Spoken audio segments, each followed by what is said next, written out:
Not many people know this, but the Twilight Zone is only science fiction so that they could trick the 1950s TV censors into letting them tell stories about racism and other social issues. And the story just gets way more fascinating from there. The Twilight Zone is a classic science fiction TV show which premiered in 1959, but we all remember watching the marathons on the Sci-Fi Channel on New Year's Eve. And it boasted some classic episodes like Nightmare at 20,000 Feet, Time Enough at Last, and I Sing the Body Electric, and some powerhouse writers like Ray Bradbury and Richard Matheson. But the series creator Rod Serling didn't actually have any interest in science fiction at all. He was a playwright who liked writing human dramas about social justice issues like racism, injustice, threats of nuclear war, so on and so forth. And in the 1950s in the United States, that kind of stuff could fly on stage, but as Serling transitioned over into writing for television, he hit a massive brick wall, which was that at the time, the content on TV was strictly controlled by a board of censors, and they did not allow that type of subject matter to be aired. Serling reached a huge turning point in his life, a point of no return in 1956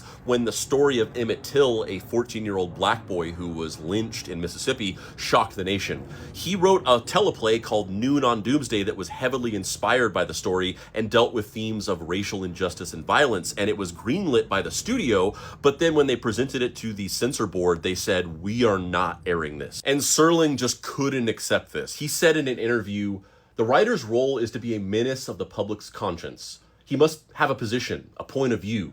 He must see the arts as a vehicle of social criticism, and he must focus on the issues of his time." And so he came up with a master plan, a way of fooling these censors and getting these types of stories on the air so that a national audience could consume them and start thinking. And he devised a series where they would take these social issues, but dress them up in themes of science fiction and horror so that maybe a story about racial injustice was about two warring alien species or something.